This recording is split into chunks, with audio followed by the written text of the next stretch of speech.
Hi. Welcome Hey, to Oh my gosh. Yes. Hi. It's time for the Duke City Chronicles. Hi, I'm Jason Russell. And you're watching the Fable 42, where we bring together community and chaos or something. that was Um, so it was close. so close. What is it, G-Dub?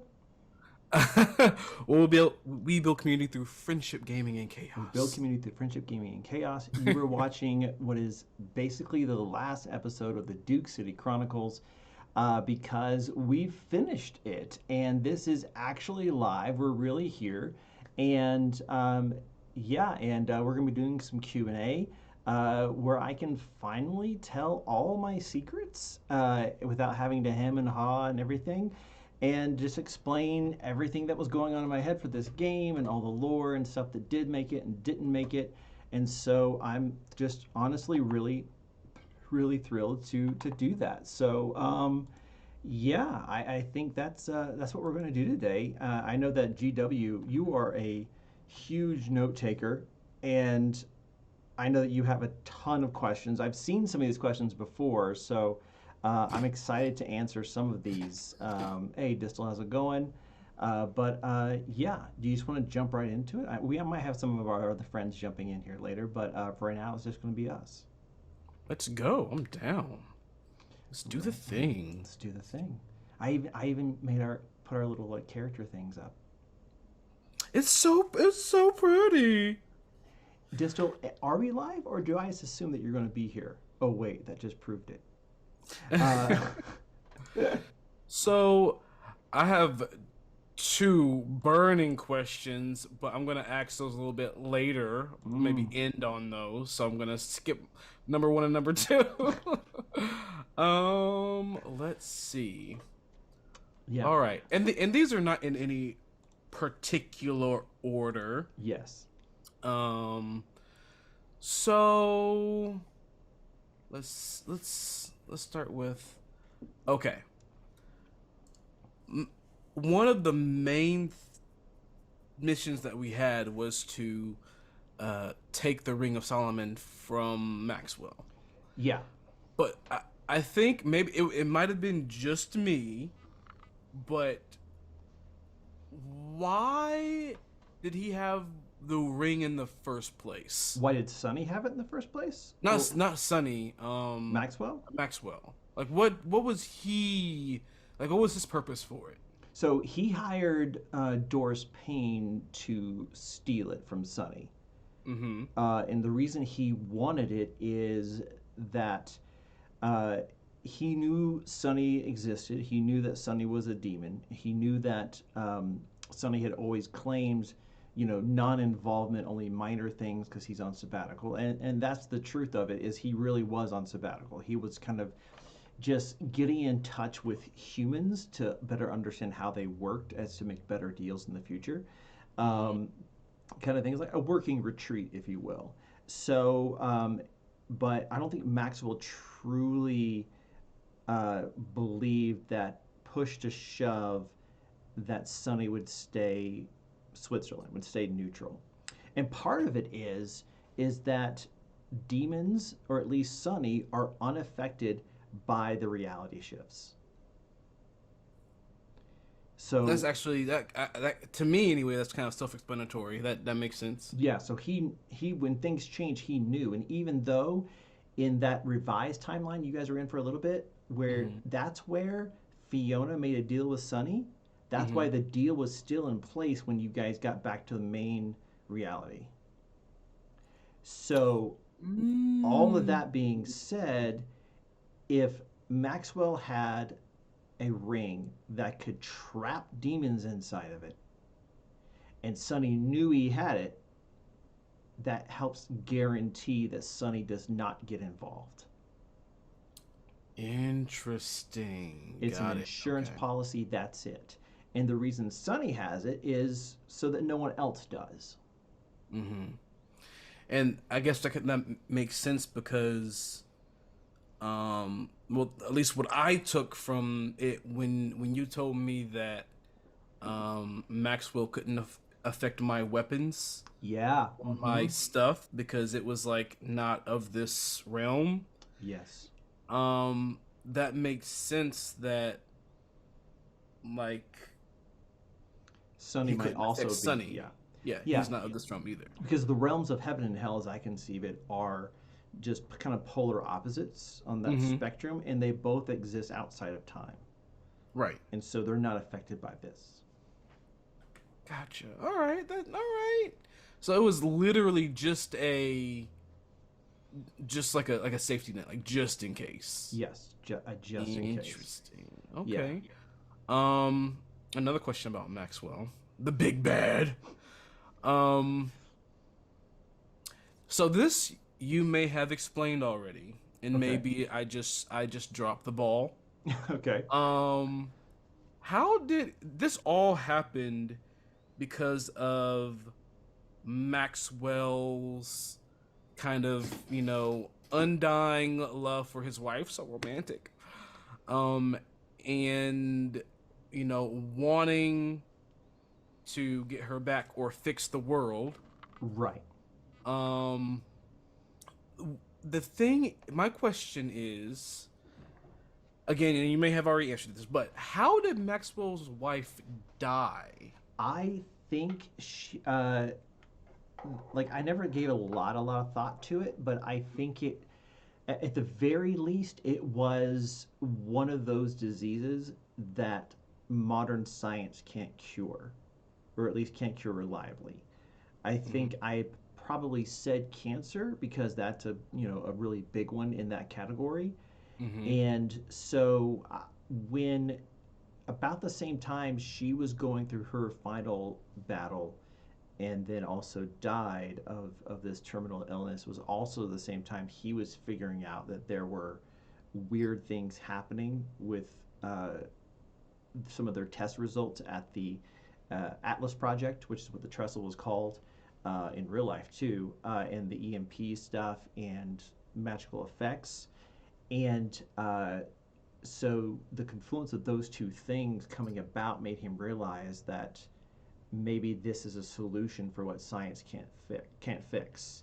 Then Mm-hmm. she passes away, and he kind of in his grief dove headlong into that route. Um, and when he realized he could change reality around him, and with enough time and research, could even change it retroactively, I think that's when he kind of thought of like, well, I can fix things for me, but I can also fix things for everybody else. And so I Mm-hmm. think his plan had always been to remake the world into a world of magic, not science. Mm-hmm. Um, and Oh, interesting. yeah, it was going to be a magic based world, not a science based world. Because he was like Mm. hardcore science. Yes, he was, Okay. but it failed him. Right. And all science did was get him in his mind. I think he thought that science elevated him only to the point where if he stood on his tiptoes, he could see what was beyond science. And it had served him to this point, but what got him here couldn't get him there. And Mm-hmm. so he was ready to abandon that because he has lucked out into a world beyond physics and Newton and the three laws of energy and all and atomics and all of this stuff. So I think that's where he was, kind of headed. So that's why. Gotcha. And that just hearing you talk about kind of the laws of physics and energy and everything, I just took me back to Q's just blade and how he could just like take light or energy or whatever. I was just like, what if we could explain that in science too? Actually, um, Yeah, you let's can see. try, yeah. Well, I mean, to an extent. um, so I we all know that the Shade Yes. or Zach, Mm-hmm. um, we know that his powers came about through those special um Magically siphoning Faraday cages, yeah. Faraday cages. I keep forgetting the term Faraday cages. Yes. And we know that, the Chupacabra was his shadow powers, and we know that the troll was his healing powers.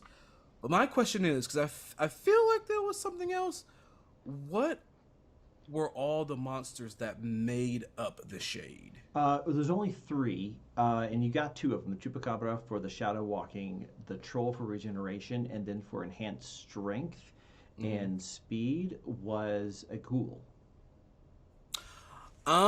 Oh, which you that's guys have encountered multiple times. right, right, right. And part of why it was those three is because all three of those were basically non sentient, non intelligent monsters.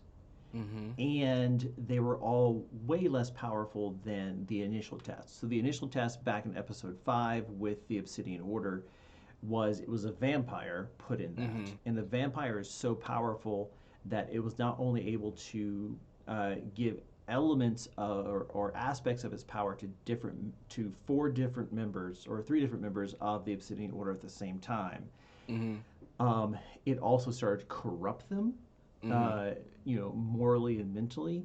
And the theory was, well, let's go with something less and do more things, but not have something that has a will of its own in the kind of like human sentience kind of way, Mm-hmm. so that so it doesn't have that side effect.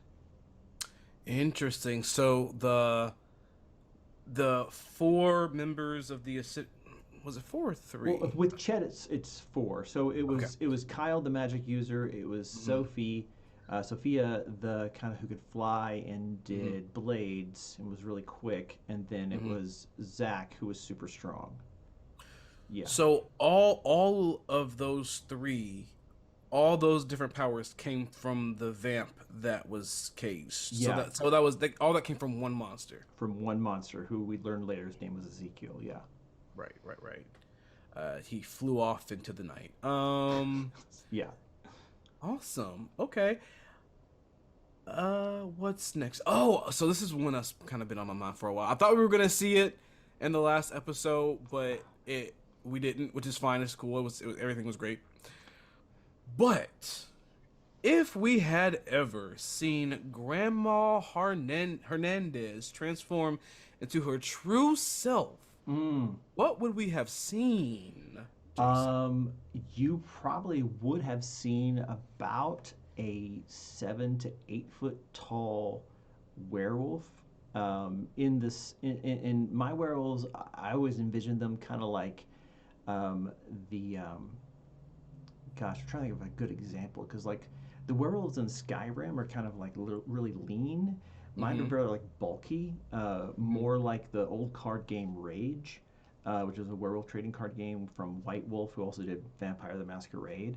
Mm-hmm. But also, I think she would have been gray with like almost like how like gorillas are silverbacked with like a Mm-hmm. silver stripe down the middle along the back, and still very much in her prime. Um, I think the as we kind of said that the werewolves they're either infected or natural, Mm-hmm. hereditary.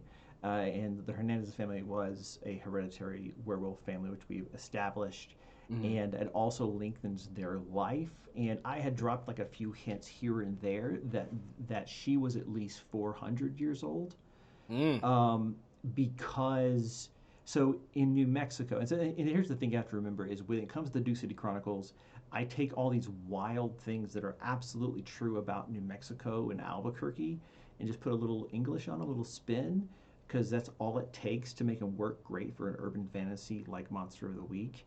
Mm-hmm. So in New Mexico, it turns out that a lot of the people who came here about 400 years ago or so came over during the Spanish Inquisition, and a lot of them were Jewish, but secretly so.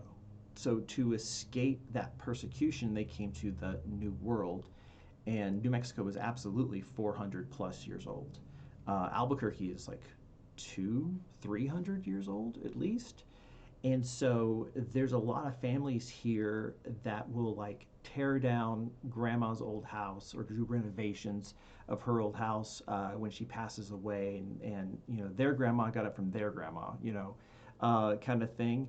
And so and what they'll find when they like are tearing down the old chimney or something is that there's like a little copy of the Torah and a Star of David, and they're all the heck? What? Huh? You know, and a lot of people are realizing that that they are secretly genetically Jewish, which is really cool because you know, when I moved here, uh, when I moved here, I was like, I have a really hard time discerning like who's like, Caucasian or Hispanic or even Native and Aboriginal. And my wife is like, well, no, you can always tell the people who are Hispanic because they have like, big noses, curly hair, kind of olive skin, and I'm all, Hispanic people don't typically have curly hair or big noses. And then later I'm like, oh, you're seeing some of these kind of almost stereotypically Jewish things. All that to say, I did is I kind of wrap that in is like also this werewolf family and some others also fled at the same time, and they also had secrets. And in my mind, Grandma Hernandez was a little girl when they immigrated Oh. 400 years ago as part of this werewolf family. Which, by the way, is really interesting because in a lot of like Spanish and French werewolf myths, there are good guy werewolves who are called the soldiers of God. What? Really? Yeah, that's how they refer to themselves, that we're the soldiers of God and we protect people from other things of from the other side. And so all of that was just too good to pass up. So yeah, so she's been around a long time and has, in the classic fashion, a very prodigious and propagated family, and a lot of them are genetic werewolves. Very cool. Very cool. Yeah, I had no idea she was that old. Like, Yeah, I had a semi clue because, like, everyone kind of has their own idea of, a werewolf and like longevity and the curse, and like everyone has like a different idea. yeah. But The, I, not knowing much about her just being grandma and being so old and almost frail looking, but yet when she walks into the room, typically I feel like every grandparent is like this with their family. I don't know. Like everyone just kind of like stands at attention and like yeah. and no. Depending on your culture, yeah, absolutely. Either grandma is in the corner or grandma is at the center of the family. Mm-hmm. And I think, and I've seen this over and over in New Mexico families, they're absolutely in the center.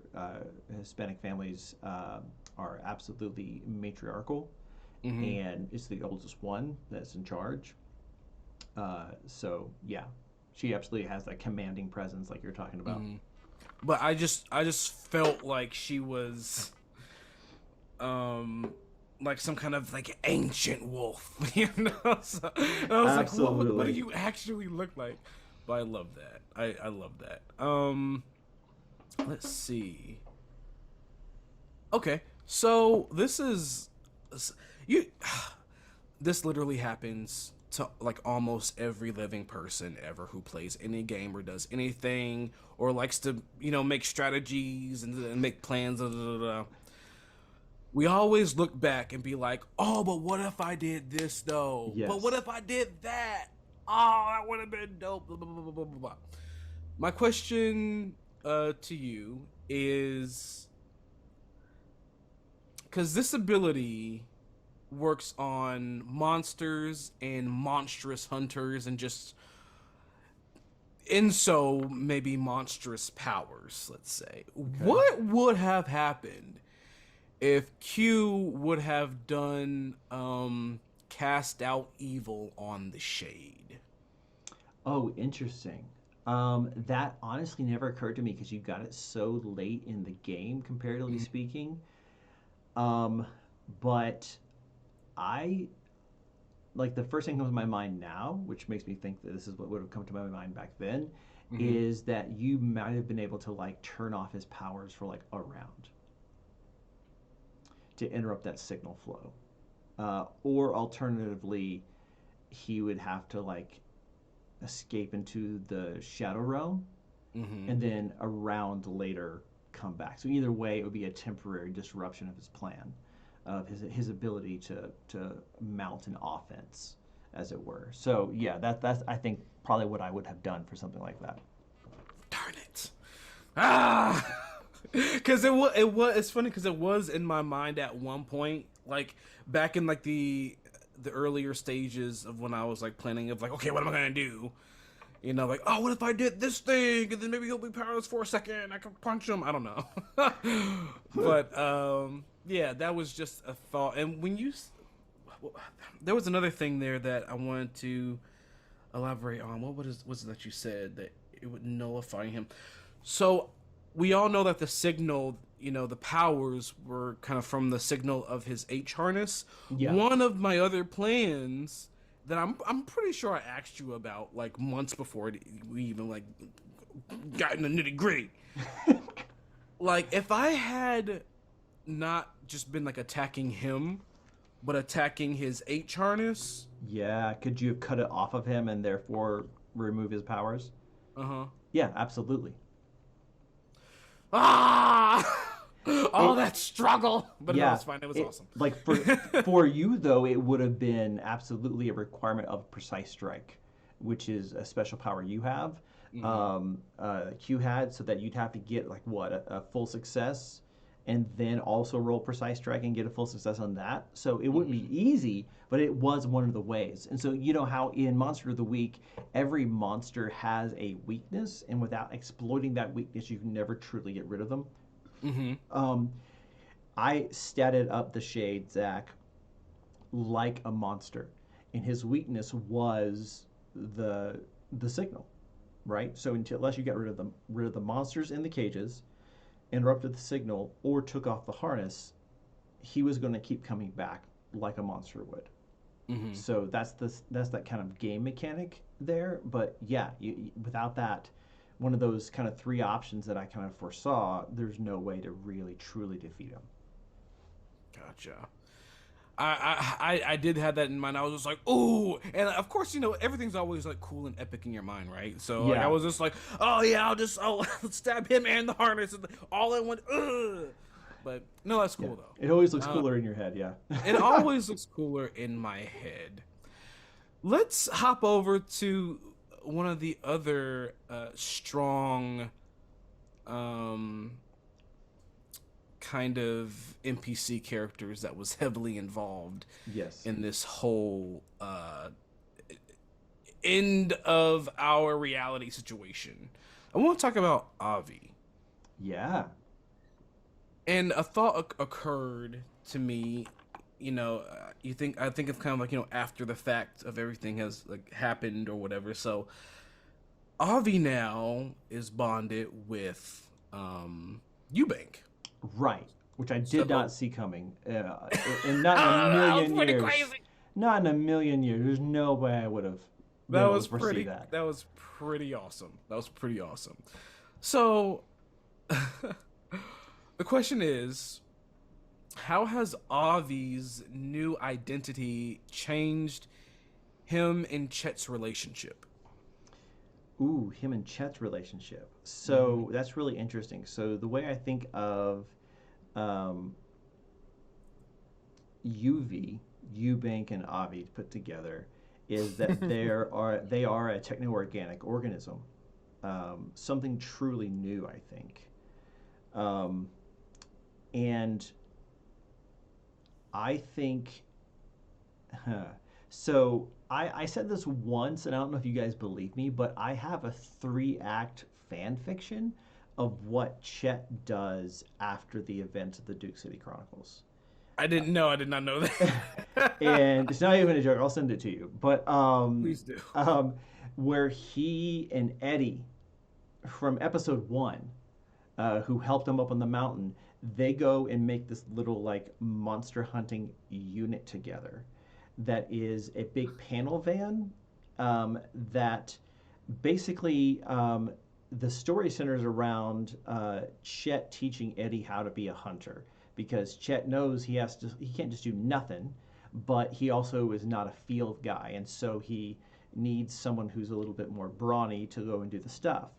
And so what Chet has set up is basically he looks for indicators nationwide that would indicate that there's a monster, right? Because we learned with what was that other guy's name? Win, an old hunter that knew Riley from back in the day. Mm-hmm. That most hunters spend most of their time driving around investigating rumors to see if they're right, and if they're lucky, end up like dealing with 3 or 4 cases a year, Yeah. all over the country. And so Chet has made basically an algorithm that looks for things like an increase. And this is the one the story centers on, an increased rate of exterminator calls for rats. And he has hacked Google so that he is, once he identifies that, he hacks Google so he becomes the first, with SEO, the first result when you do like, rat extermination for that area. And he gets the call, and he shows up as a rat exterminator with the van and with Eddie, and basically a uptick in rat activity is a good sign of vampires, right? Um, Mm-hmm. and so he and then dealing with a vampire. Uh, and I wrote that story not knowing about the Eubank Avi integration, and now I kind of want to put him in that story, where part of why he was able to set up this kind of like digital search net and search terms and SEO to do monster hunting, which is a very Chet thing to do. I think that's Avi that's doing that. And Avi's big thing is I wish to be. And Mm-hmm. I think Eubank's drive isn't it's a secondary drive to continue to exist. The survival instinct for him, it's to be able to live among the people, the humans that he's chosen to, and to learn more about their gloriously flawed, deeply passionate existence. Um, and so I think that element from those two would be perfect to go on this like never-ending road trip of monster hunting, because they get to be around a variety of people, they get to exist, they get to help with it, and so in my mind, uh, UV, Chet, and Eddie have their own mobile monster hunting group based out of a big panel van dealing with monster crises around the United States. That's hilarious. That's awesome. I love that fever dream. I can Yeah. just like all see it. Oh, it was a fever dream for sure. Speaking of, the road after, um so Dolores Payne. Yeah, Doris Payne. Yeah. Why do I always say Because I Dolores? messed up once and you grabbed a hold of it, it's my fault. Uh It's Doris Payne, Doris. who, by Doris. the way, is based on a real African Mhm. American jewel thief from the 70s, 80s, and 90s. And she really is still alive under house arrest for robbing a Walmart in Atlanta. That I didn't know. That I didn't know. I was gonna ask you. Um, so at the near the end, or yeah, near the end of our final season, I Q was saying that he was gonna port her home right after this whole thing. She was like, "No, baby, no, I ain't going back there." I was like, "Oh, so you don't want to you?" No. So so of course, like, she got what she wanted. Like, Q would just like let her be. But what is what came of Doris Payne? What's she doing now with her newfound freedom? Yeah, I think it's for her is more the concept of freedom than it is to like go and see the world. She's done that. Mm, My version of Doris, she's been all over the world and worked with some really shady people, secret societies, things that even maybe the Obsidian Order doesn't know about. And so, in my mind, I think she just becomes a permanent boarder at Sunset House with Suki, because it's like, grandma energy. Um, and like I like to think that every couple weeks, like APD, Albuquerque Police Department, shows up at Sunset House with Doris, Misuki, um, listen, you can't, she can't keep doing this. Like a kid, like, who skips school and the police show up to their mom. Mm-hmm. Like just with Doris, who's just like, all 90 years old and just like tried to, steal from a Kroger and just like, listen, we're not going to put this old lady in jail, but like, she says she's lived here. Will you please, you know, keep an eye on her? And I like to think too, like she like feigns dementia, like she doesn't know what's going on. And every time they like, she's like, okay, we'll get her in the house. It's okay. Thank you, officers. Closes the door. She's like, I almost got away with it. You're just like, she's like comes alive like that. Um, like, I could totally see. I kid you not. I kid you not, Jason. I have an uncle that does that, and I was literally just talking to my dad 2 days ago to see what new thing he's done and be like, I would have got away with it if y'all didn't come and find me. I'm not even joking. That's hilarious. It's real. It's real. Oh yeah. Like, do you know, like old people are like the number one thieves of batteries. I don't know why, but it is. They are. Like, it's been that way for a long time. And so I like to think that that's the dynamic for her. And she's still got a fair modicum of her power. She's not eternal like Grandma Hernandez or anything. She's just a regular human, kind of spell slinger. But yeah, I think she would find Suki's life to be exciting and interesting enough to be like, well, I'll just stay here. They'll never look for me here. And just kind of what's the expression? Like you can take the grandma out of Atlanta, but you can't take the Atlanta out of the grandma. That's not an expression, but you know what I mean. Yep. She will be up to her tricks till the day she dies, until the day Sonny comes to get her. So yeah, that is fantastic. I'm rooting for Doris out there, just living her best life. I'm rooting for her. And I do, we did like kind of playfully throw around like kind of old people one shot ideas for. Oh for yeah, I'm not gonna say anything. I'm just no saying. no. Like, We pitched like an oops all grandmas, right? Like Yeah. there's spooky grandma, that's Suki. There's magic grandma, that's Doris. There's wolf grandma. And what Rosalita is like ghost grandma? Like I feel like there's some other grandmas I'm missing, but like we have at My least grandma. those four. Oh yeah, oh yeah. Okay, Q. Do you want to talk about your grandma for a second? Uh, I have things to tell you, sir. yes, And I you're do. and you're I not. do. You are not going to like it. Oh no! All right, hit me. A careful review of the timelines and things I've said over the course of 2 years would reveal that the Q's grandma had a stroke about the same time that Q discovered his powers. Yes, yes, I remember that.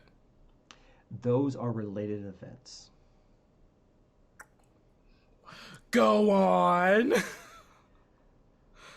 I think that Q's grandma was worried about a young man growing up in a world that is dangerous and, at least to the level that she understands it, somewhat weird.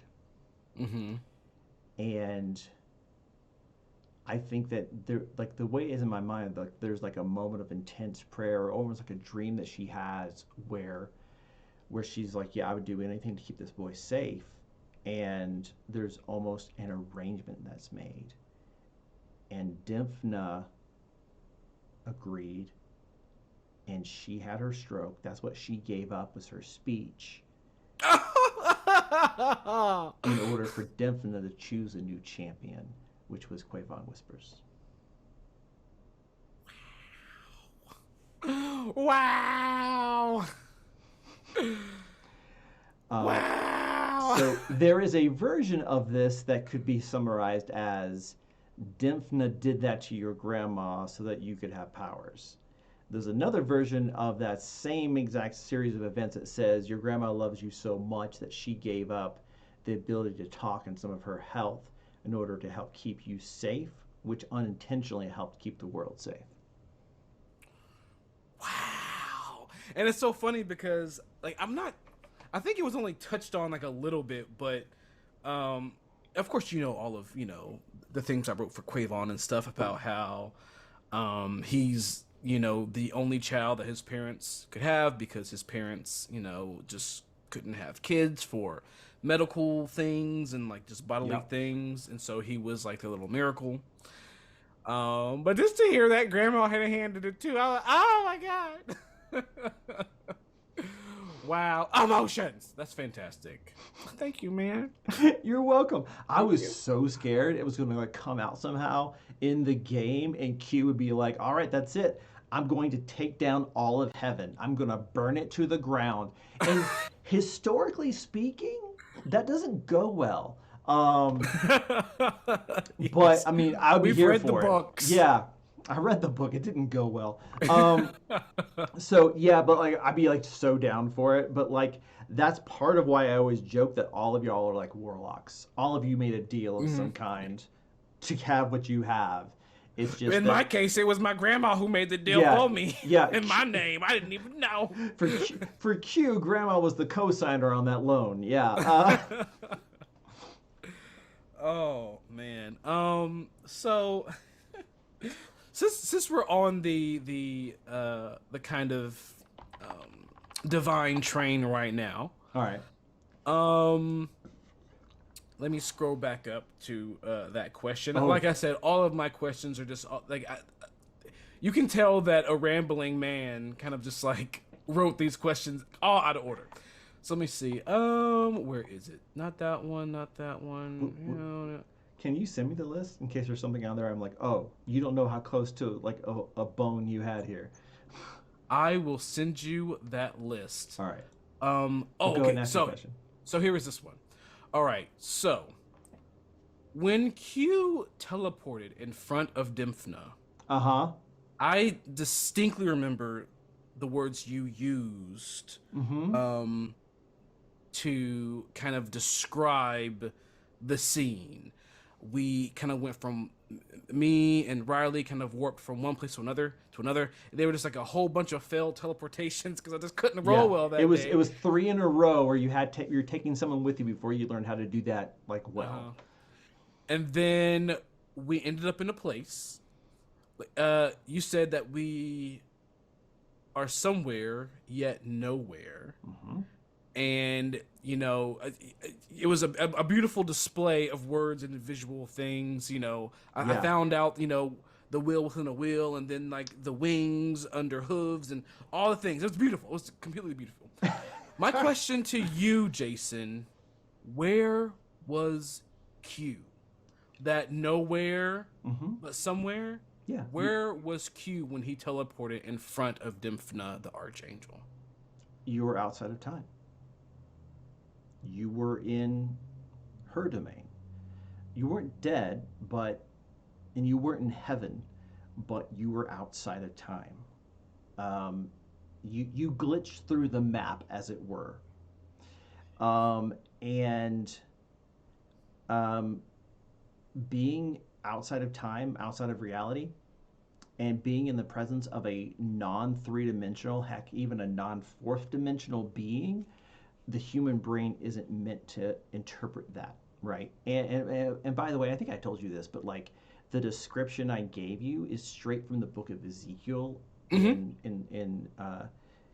from the prophet Ezekiel, and he talks about how the cherubim, the fiery burners, literal translation, are wheels within wheels with six wings, covered in eyes, which kind of leans towards that idea of like this guy had no clue what he was seeing. This is him doing his best. Poor guy. Um, and so it was the same kind of thing. And so you were just outside of time, in a heavenly realm, because the series of multiple failures like that. And I think she even told you this at the time that it wasn't a punishment; it was a reset.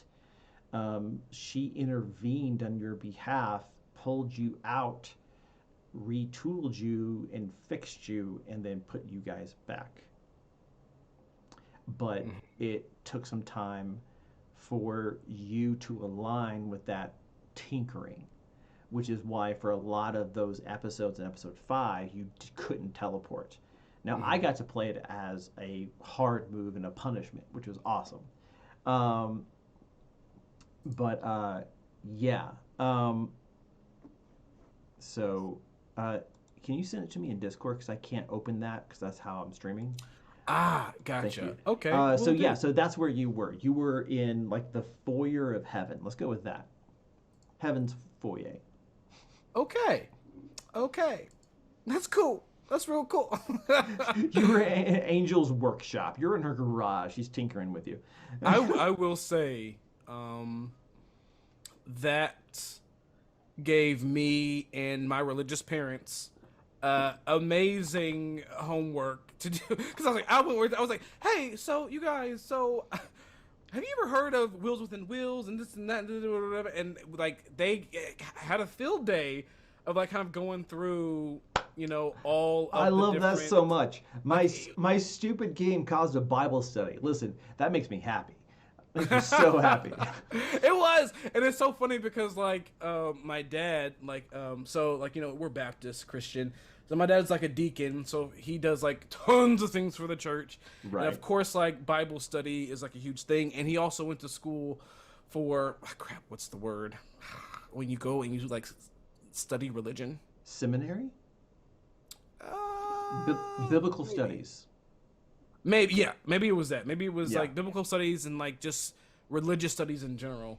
Yeah. But no, yeah, you gave me and my family some good bonding time. And my parents, Yeah, I my do. Baptist parents is all about, oh, we can talk about Jesus. So I just want you to Oh, know that you gave that I, to my I, parents. I would have given any sum of money to be a fly on that wall. Oh my gosh. I would love And that like so much. there was like something else even, because like my mom was like really like loved all the different religious songs, and I think there was like even a song that she was trying to remember with like Wheels Within Wheels, like that was like a part of like lyrics or Oh, something like that. interesting. But so yeah, that was Yeah. Because, I mean, that passage is somewhat of a deep cut. It typically only comes up when people are like, when they want to talk about, biblically or scripturally accurate cherubs, hmm. because we go, the Renaissance and like, little like Cupid, like baby angel wing things.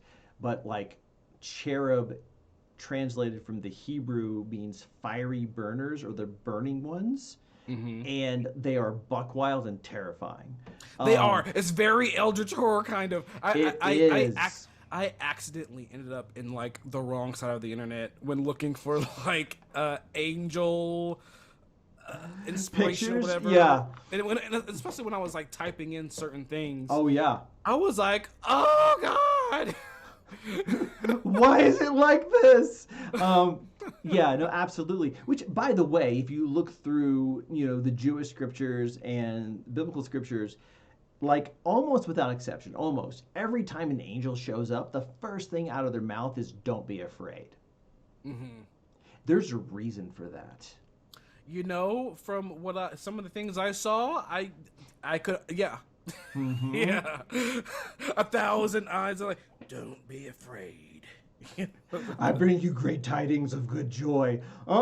No. There's a baby. Do I have to kill it? What? No. Why? He's in swaddling clothes in a manger. Oh, good. Wait, what? Are the animals going to eat them? Like, manger's a feeding trough, like from the French manger, to means to eat. Like, that's where they get that. No? Okay, cool. Yeah, I will do whatever you say, Mr. Angel. Sorry. Mister, But ma'am, it, them, they, I don't know. Don't kill me. all being okay.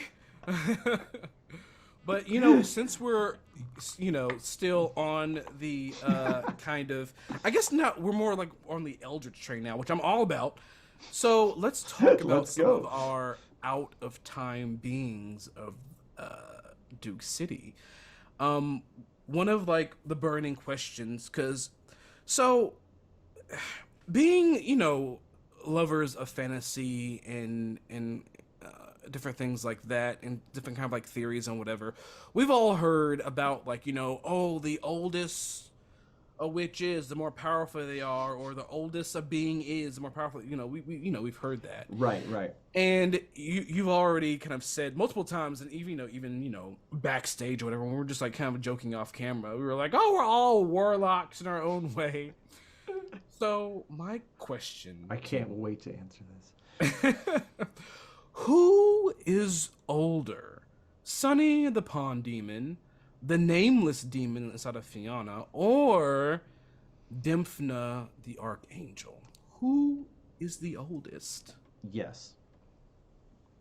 I kind of knew that was going to be the Okay, answer. so here's the thing. Like, Uh-huh. the way that I ran Angels and Demons and Powers of that nature in Monster of the Week Mhm. is more or less my own like theological understanding of angels and demons is that demons were angels that Mhm. fell. They got convinced in Satan's attempted coup of heaven, Mhm. which is why I joked earlier that doesn't go well, right? Mhm. And so all the angels were created basically at the same time. So they're all the same age. I don't Okay. think there are any new demons or new angels, Okay. at least for Duke City. How about that? Um, I have played around with this idea so long, I might as well just go ahead and make it canon Say it. Say it. that Dimphna and Sunny are brother and sister. What? Okay, wait. Okay, no, I didn't. Okay, I didn't. I wasn't ready for that one. That one I wasn't ready for. And That one then, came out of left okay, field. and like there's a couple things in there, almost like you But could. before you say anything else, I do wanted to say there was forever ago in one of the episodes there was for me anyway like a tinge of like were Sunny and Diffna in a relationship once? Yes, no, That, exactly. That's what I was gonna say. We're but like that's you could chalk up some of his ire towards Q to he just doesn't like angels. mm-hmm. But he caught that angel, that Dimphna stank on you like from moment one, and this is like a proxy sibling relation, like a rivalry. Oh God, So he's my uncle. Oh God. sure, which makes Gates your uncle's employee, I guess. I don't know. Ugh. Yeah. So basically, yeah. Like I always thought it'd be funny if they had a personal history, and I thought like, Mhm. oh, you know what? Let's just make them brother and sister, even though even that like biology doesn't make sense. Mhm. But as far as like angels and demons are concerned, it's the equivalent of the human brother and sister.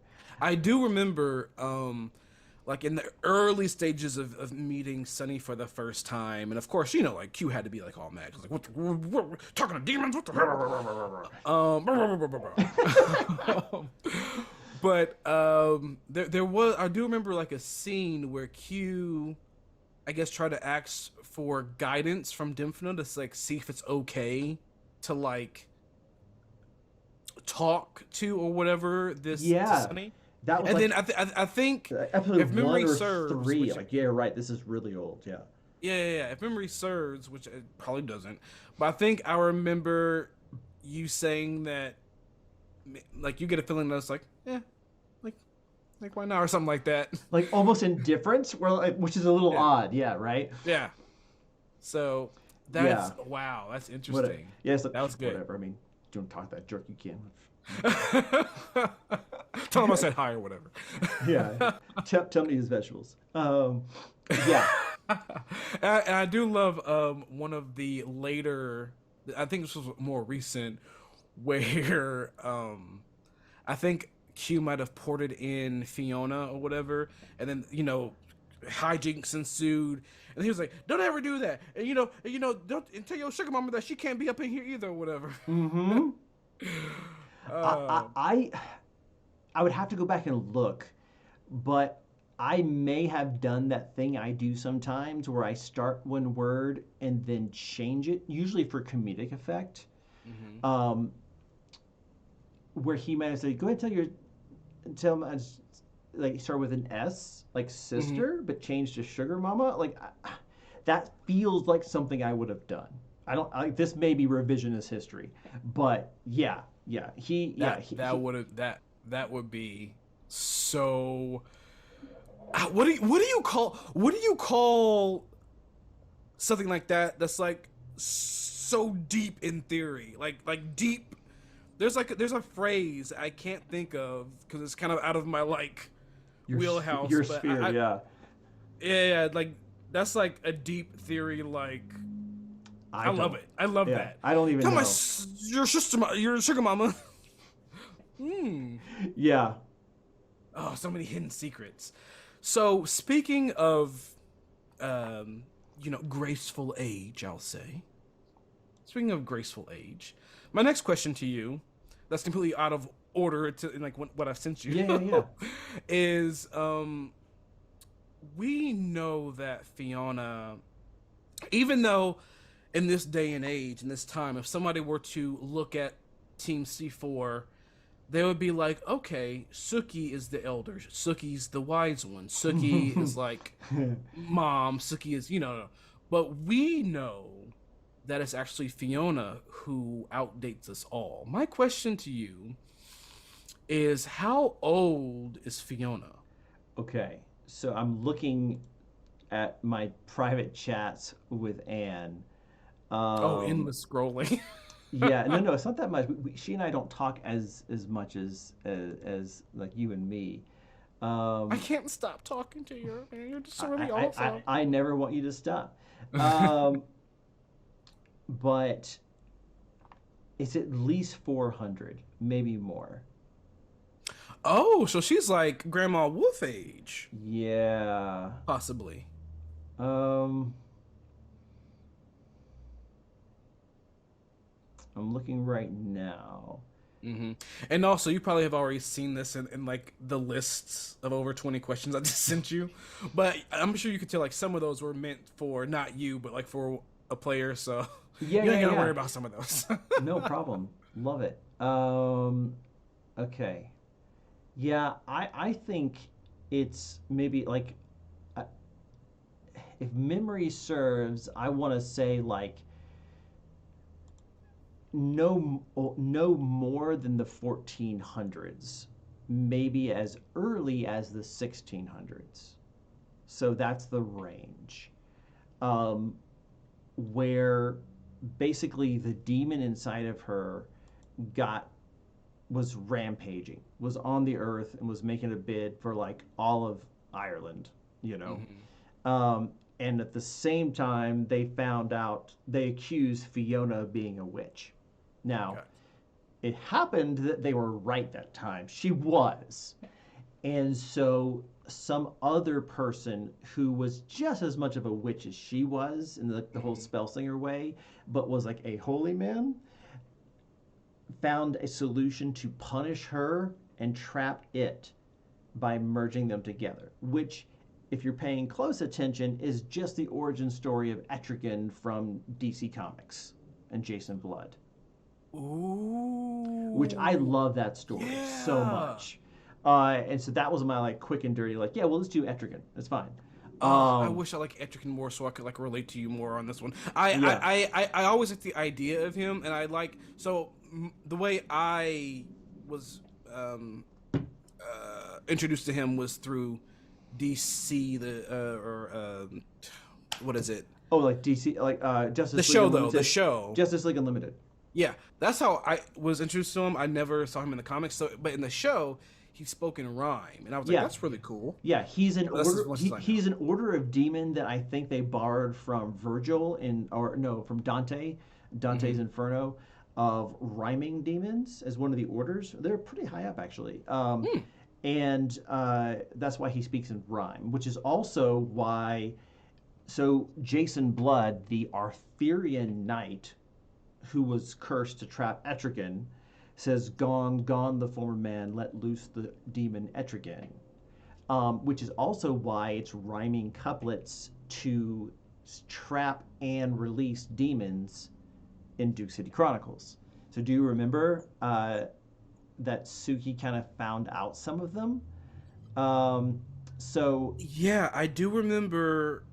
so I it's do remember Suki saying hide, like hide a what rhyme or a yeah, lyric. Hide, hide what the creator cannot bear. Become once more the form most fair.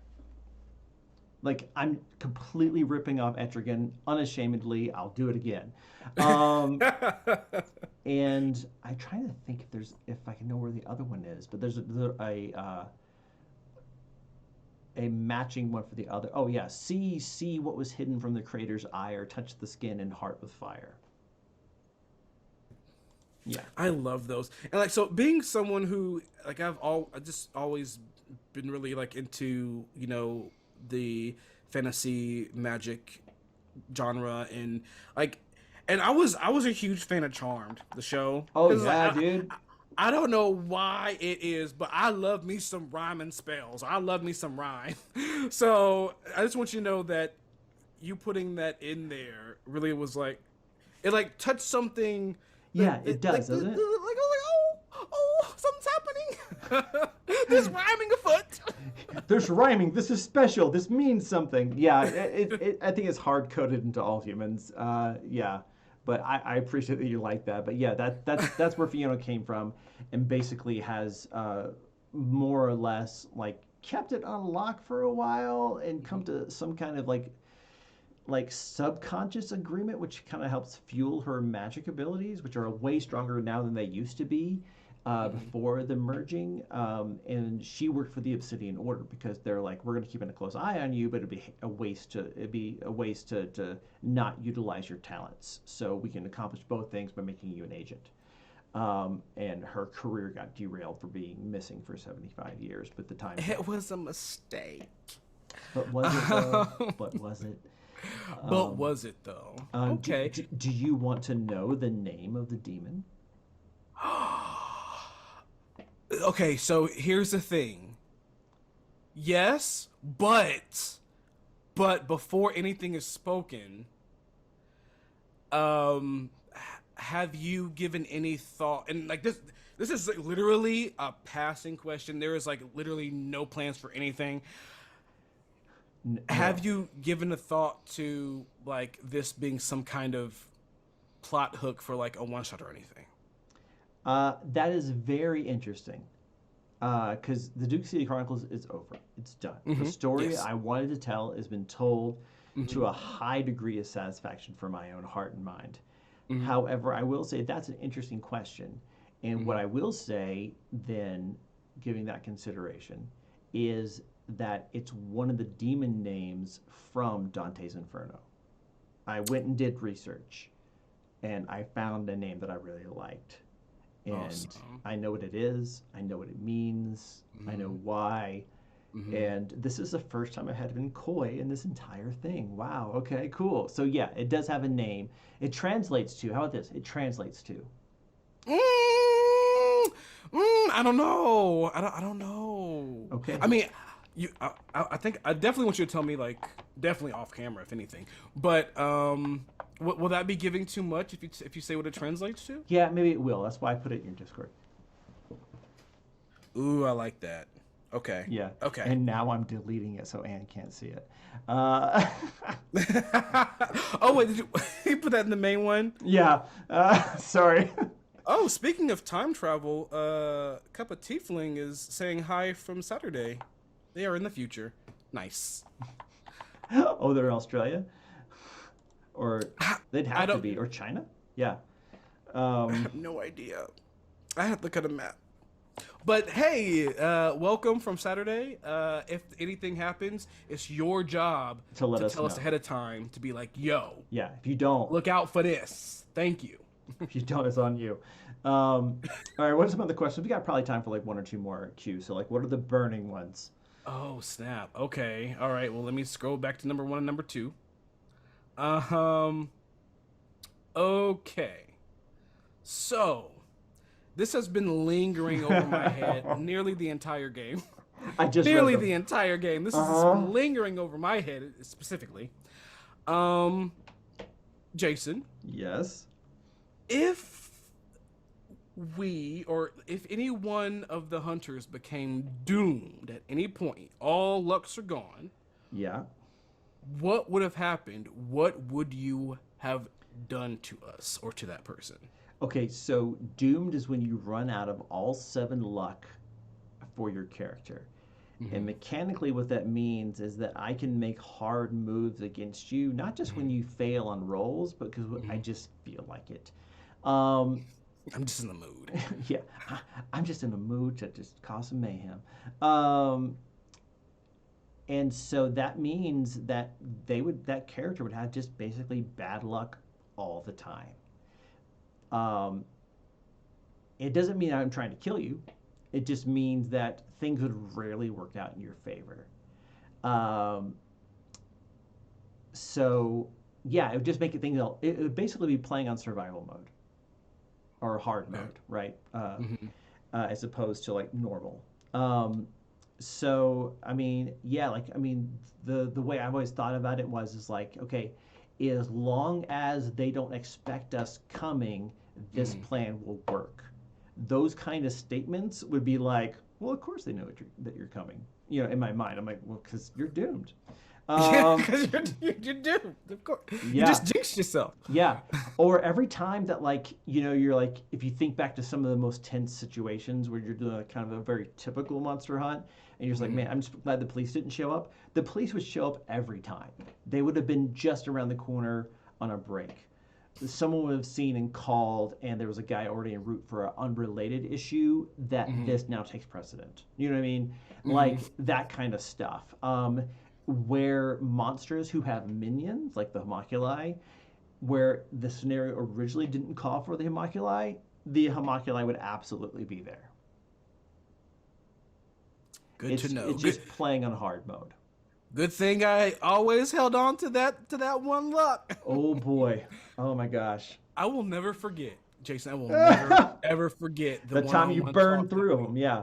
Yeah, I think I spent like I don't know, maybe four or You something in one spent three, game, and then three you in one literally game. after the game pulled me aside and was like, "Hey, so if you don't like your character, it's fine. You know, we can change it because you know, you don't have to like kill yourself. We can just like write off your character." And, I was like, "Wait, what? No, I love my character.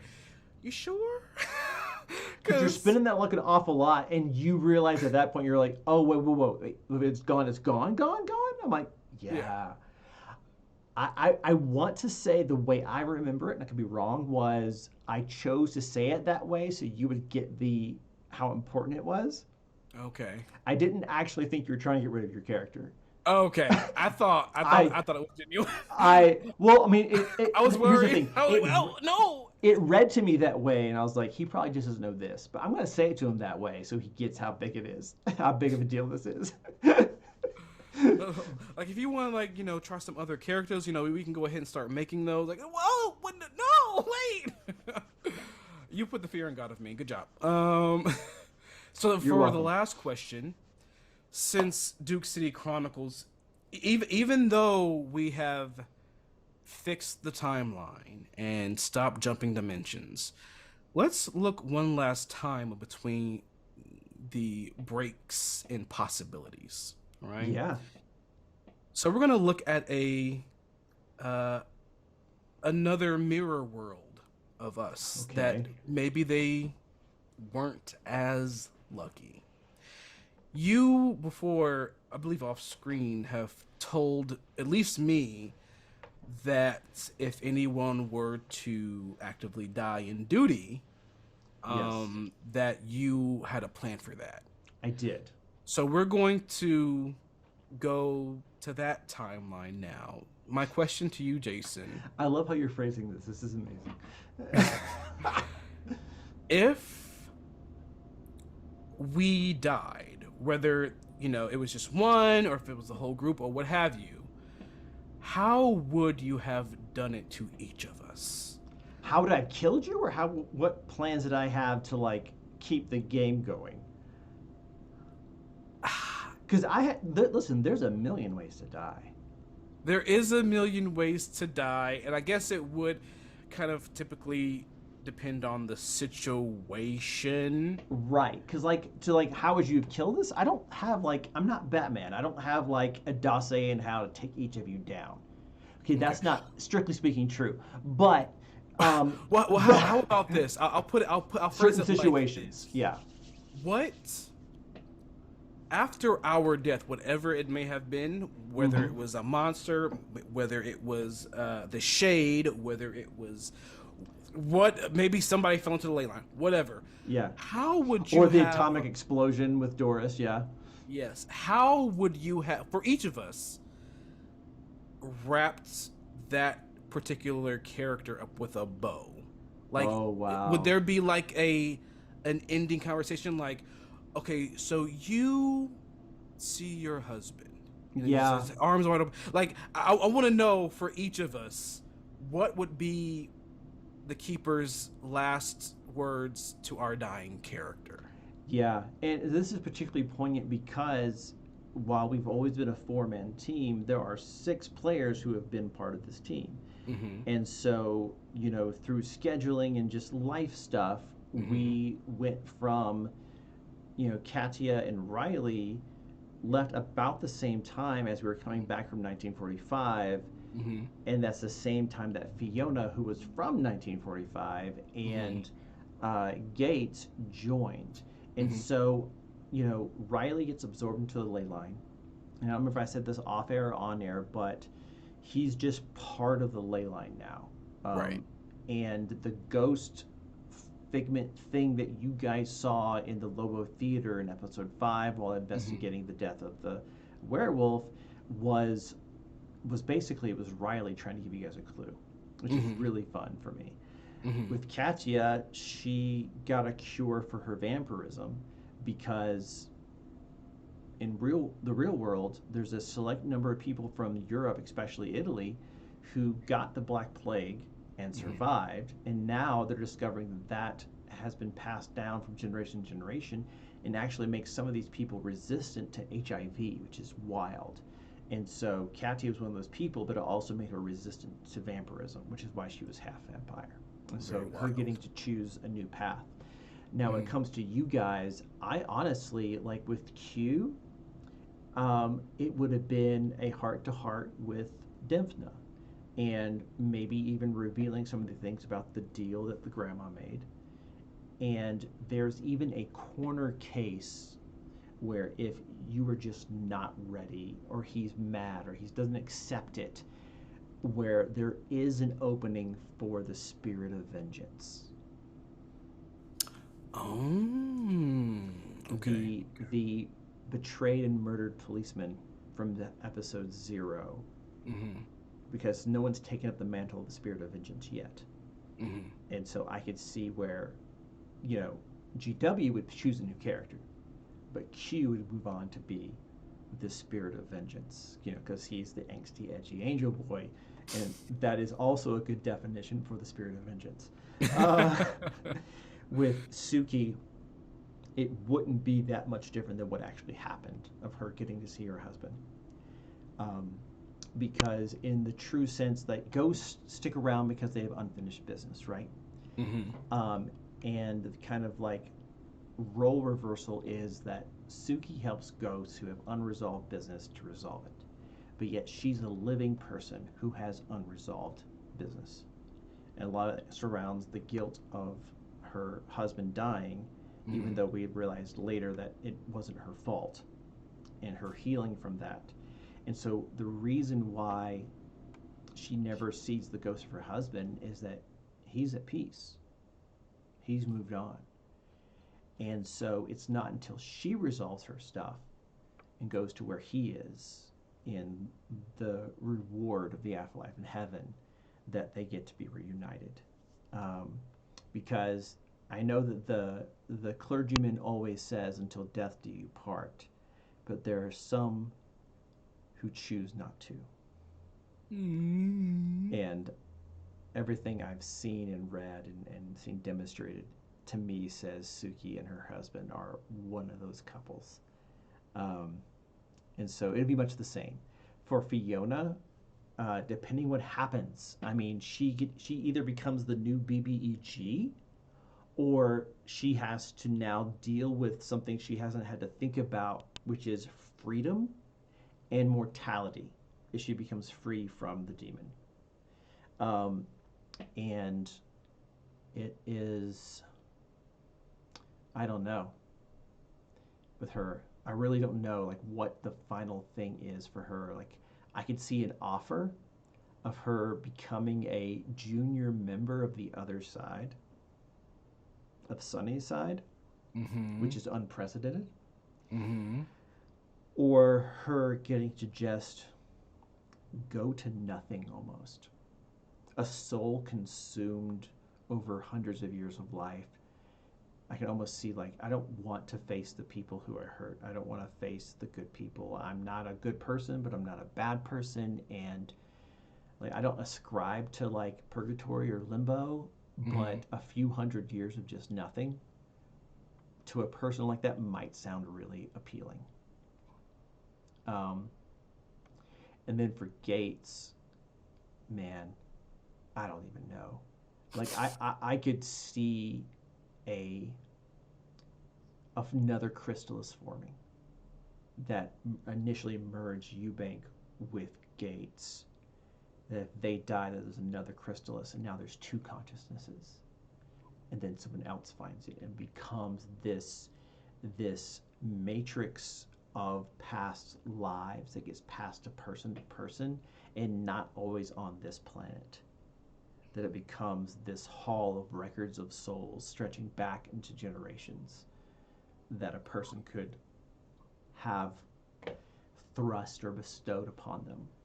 Um, but I mean, Gates almost did his own final thing where he passes the mantle on to someone else who has the same desires. You know, like he almost got Mm-hmm. to do his own ending, which I thought was really classy and really just like, just satisfying. You know, like Mm-hmm. that perfect that it's like a pickle, right? Where it's like it's cold and it's got that crunch and it's bitter, but you love it. And you're like, yeah, that's it.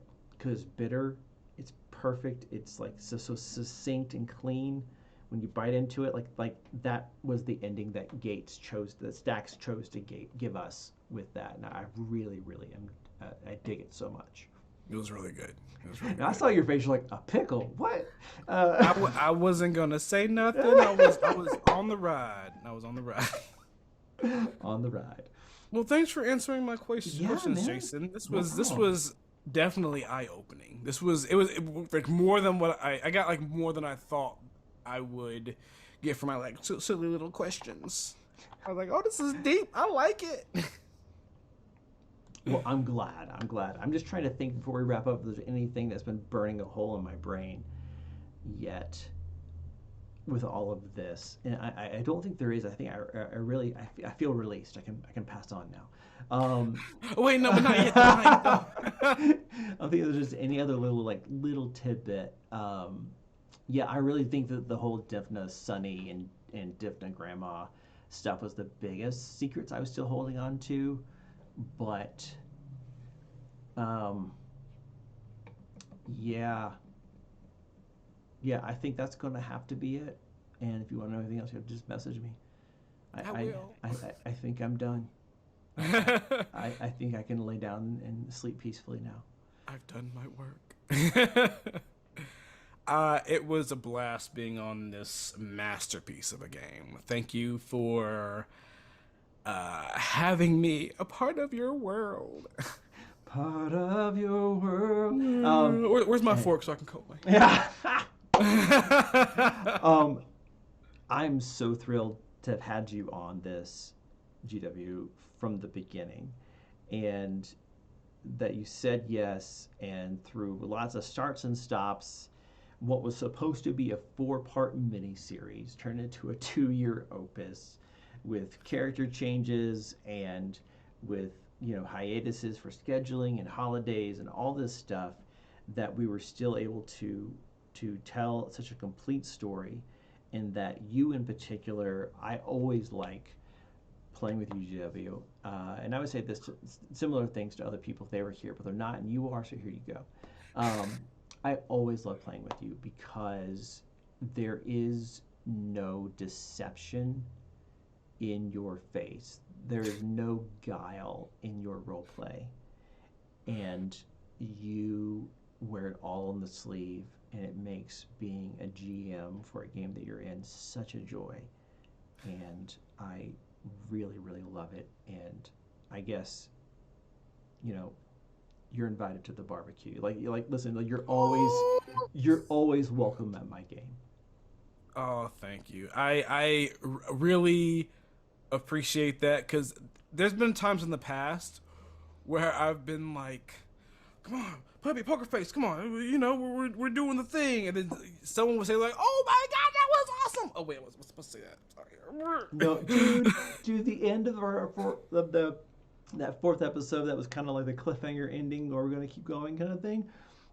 When I said there are vampires in Albuquerque, and you broke your dice tray in half, and I know that it's collapsible, but the visual, I will that goes through my head at least once a week. It's so good.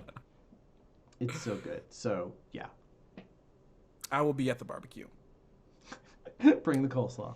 Um, no raisins. Um, thank you. Good, good, good. All right. Well, guys, this has been the Duke City Chronicles. It's over. It's done. Please go watch it on YouTube. It lives there forever, and you can dip in, dip out, listen to it at your own leisure. And I hope you find the story as weird, as wonderful, and satisfying as we have. And, Albuquerque is a weird place, and we kept it that way. And not all of you are as blessed to live in Albuquerque, but wherever you live, keep that place weird. Bye.